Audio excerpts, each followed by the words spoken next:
With the start of a unit load method, we are going to learn and understand how to determine the slope and deflection. Hi guys, my name is Nikhil and you are watching Struckman.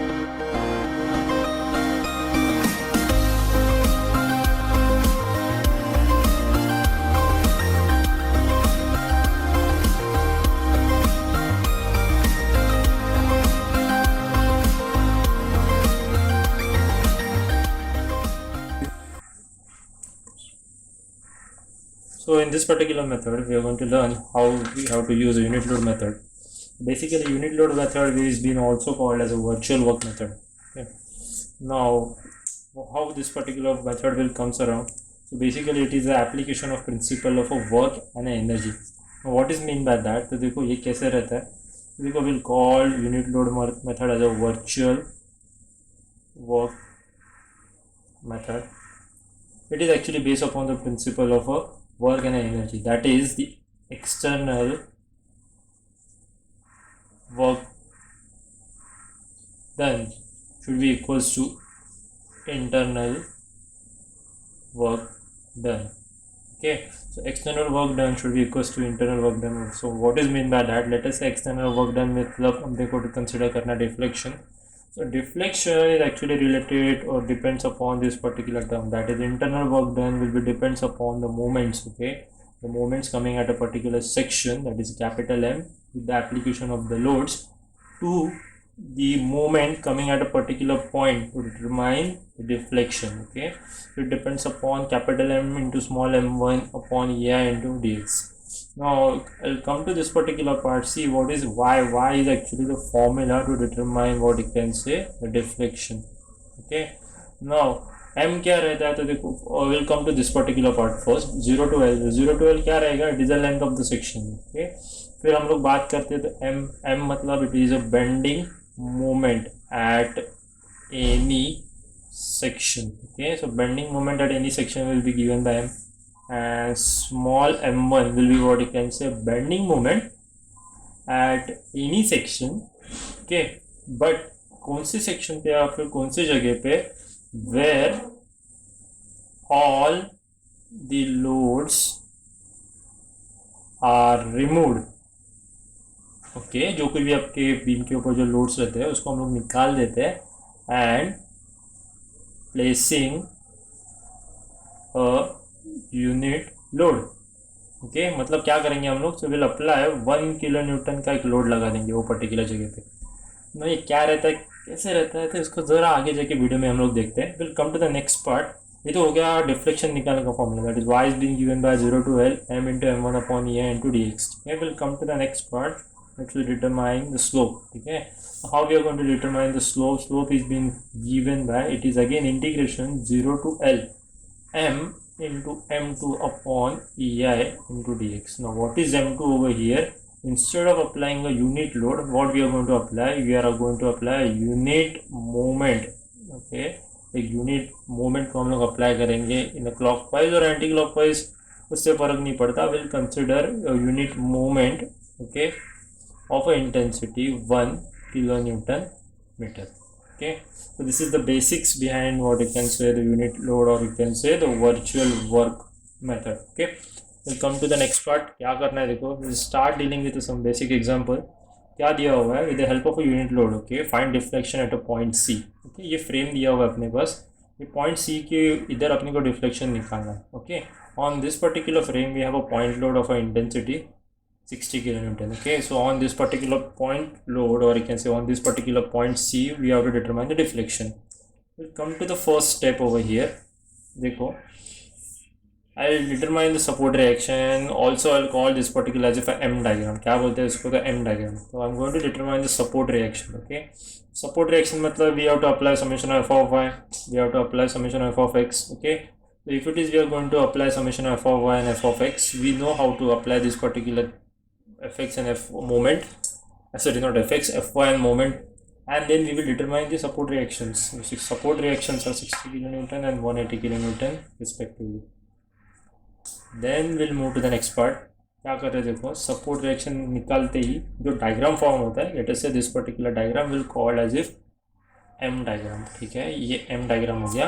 वही diagram को मैंने एक अलग page पे निकाला हुआ है for better understanding. देखो यही वही सेम डायग्राम है, this particular diagram and this particular diagram, both these particular diagrams are the same one.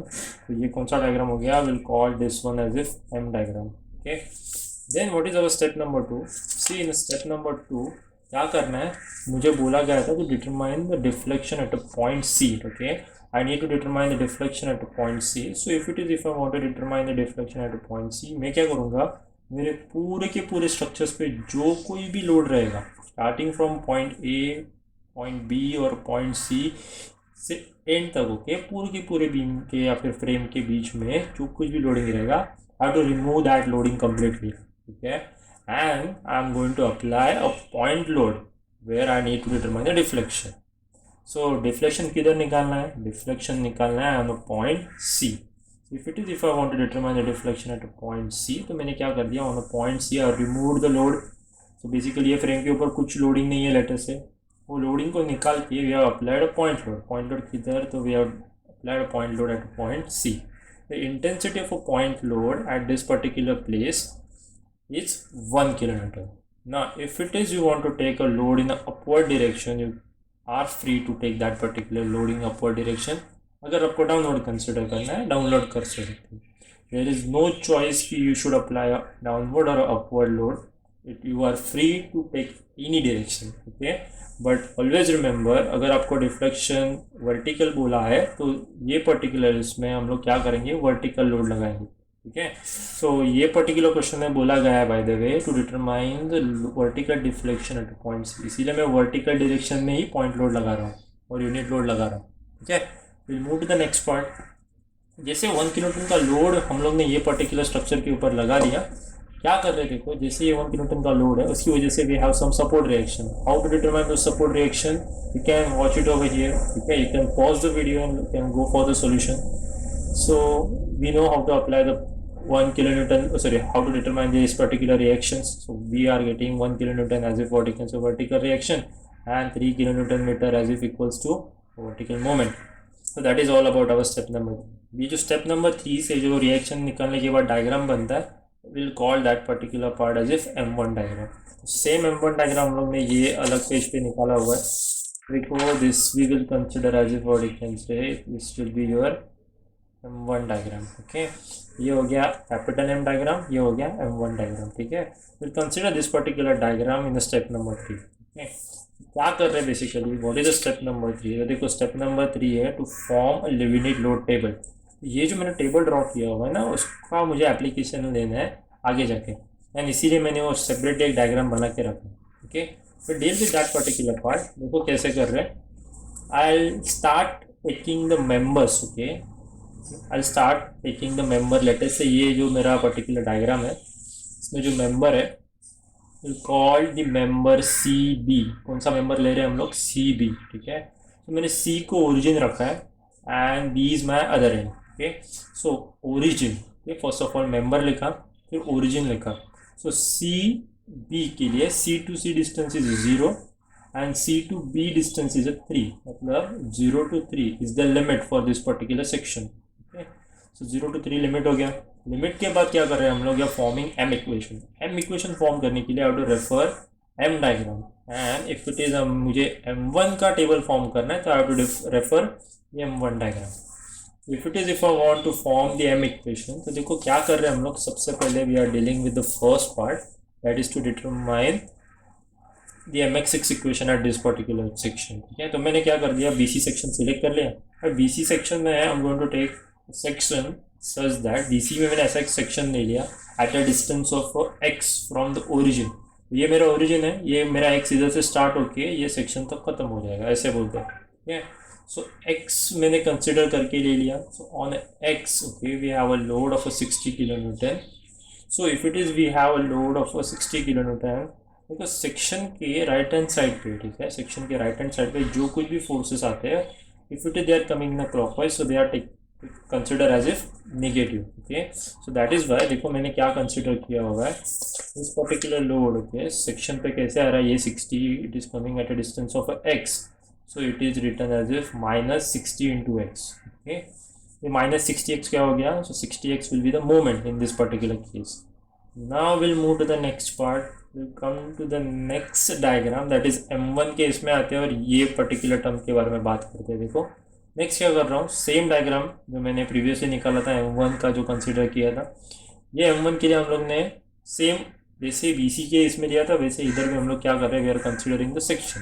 ये सेक्शन सिलेक्ट कर लिया, मतलब मुझे ये साइड ही देखना है by the way. Section select करते वक्त जो ओरिजिन है वही साइड देखना रहता है हमेशा. ओके सो देखो ये साइड अगर मैं देख रहा हूँ and if it is I am looking for this particular load, ये लोड भी कैसे करेगा, ये लोड भी आएगा सेक्शन पे इन क्लॉकवाइज डायरेक्शन. और यू कैन से देखो इस सेक्शन पे हम लोग फिक्स पकड़ते हैं और ये लोड की वजह से आपका जो फ्रेम है या फिर बीम है वो ऐसा बेंड होगा और this particular shape will called as if a hog. Okay so hogging nature हो गया. और you can say right hand side पे क्लॉकवाइज, राइट हैंड साइड पे क्लॉकवाइज या फिर हॉगिंग नेचर, उसको हम लोग क्या बोलते हैं, तो निगेटिव. निगेटिव इसीलिए माइनस साइन लेके रखा हुआ इधर. And will come to the part over here is 1 into perpendicular distance that is x. So ये क्या हो गया, -1 इंटू एक्स. ओके ये -1 इंटू एक्स हो गया. इसलिए -1 इंटू एक्स हो गया. Will come to the next part that is AB section. ठीक है, कौन सा सेक्शन कंसिडर कर रहे हैं हम लोग, AB सेक्शन. तो AB सेक्शन को सिलेक्ट करने के लिए फिर से डायग्राम देखते हैं. तो देखो ये जो मेरा फ्रेम था, ठीक है, इसमें जो ये पर्टिकुलर एंड है, तो AB सेक्शन लेते हो. मैंने क्या कंसिडर किया, I consider A as origin. क्या होकर कंसिडर किया है, A एज ओरिजिन, इसीलिए ओरिजिन A. ओके फिर लिमिट्स के लिए क्या लिखेंगे हम लोग, तो देखो A का जो लेंथ है, A से A तक का डिस्टेंस दैट इज A से A तक का डिस्टेंस इज 0 एंड A से B तक का डिस्टेंस दैट इज 4. सो इसीलिए लिमिट्स लिखा 0 to 4 because our this particular section is a 4 metre long. ये 4 मीटर हो गया. Now what we are going to do, we are going to take a section at this particular point. ठीक है, मैंने ये particular इधर पे एक सेक्शन ले लिया. तो सेक्शन का जो डिस्टेंस है ओरिजिन से कितना हो गया, x. ठीक है, at a distance of x we have one section. Okay now while understanding और एनालिसिस करते वक्त हम लोग क्या कंसिडर करते हैं, we will consider our self inside the framing section. Okay हम लोग उसको अंदर से एनालाइज करेंगे. सो मैं किधर हूँ या फिर मेरा पर्सपेक्टिव किधर है, इसको देखते वक्त I am looking at this particular point. Okay मैं अंदर से उसको एनालाइज कर रहा हूँ. अंदर से एनालाइज मतलब लेटेस्ट से इसको थोड़ा सा हम लोग ने ऐसा कंसिडर कर लिया. फॉर एन इंस्टेंस लेटेस्ट से ये ऐसा हो गया. Now we have one moment at this particular point and we have one 60 kilonewton load at this particular point.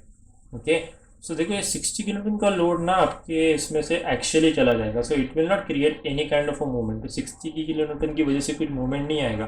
But ये जो 180 kilonewton मीटर का मोमेंट है ना, this will tries to bend your section in this way. Okay और in other words फिर से बात करते तो देखो ये जो सेक्शन है उसके ये साइड पे जो मूवमेंट आ रहा है उसकी वजह से ये जो नेचर क्रिएट हो रहा है that is a hugging nature. ठीक है, ये हॉग हो रहा है.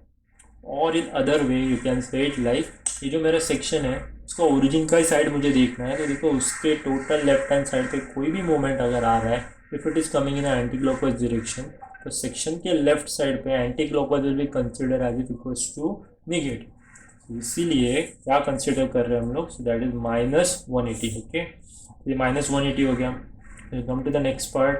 तो देखो -180 के बाद हम लोग चलते हैं ये वाले डायग्राम में दैट इज M1 डायग्राम में. And again will consider section at this place. ठीक है, फिर से ये जो सेक्शन है ना, ये हम लोग इधर से लेके इधर तक इधर भी ले सकते हैं. ओके तो ऐसा कुछ नेसेसिटी नहीं है कि मुझे इधर ही लेना है या फिर इधर ही लेना है, इधर ही लेना है. Okay it is completely up to me. और इसकी वजह से हम लोग इसको x बोलते हैं because that is unknown for us. Okay that is a variable for us.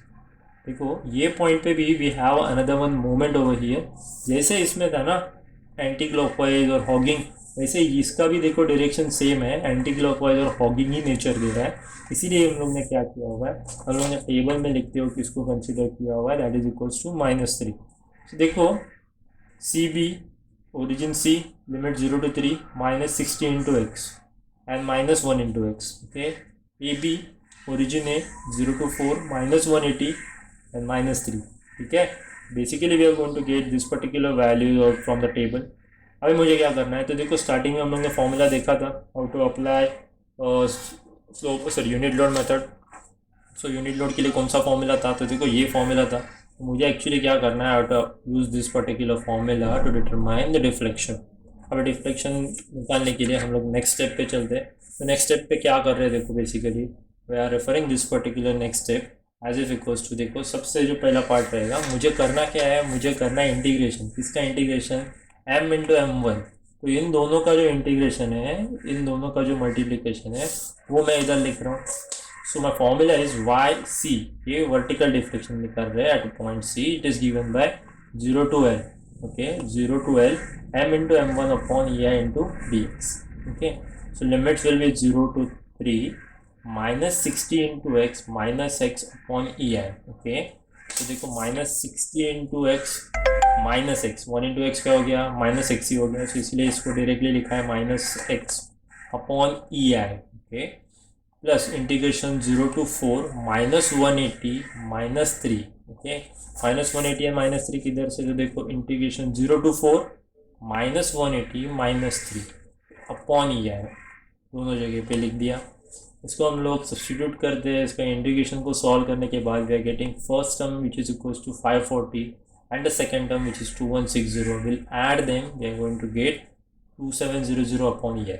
So if it is the value of ei is given, we can substitute that particular value and we'll get the answer in terms of meters or mm, whichever units we required, okay. Mostly so we'll get the answer in terms of meter, we have to convert it to get the mm.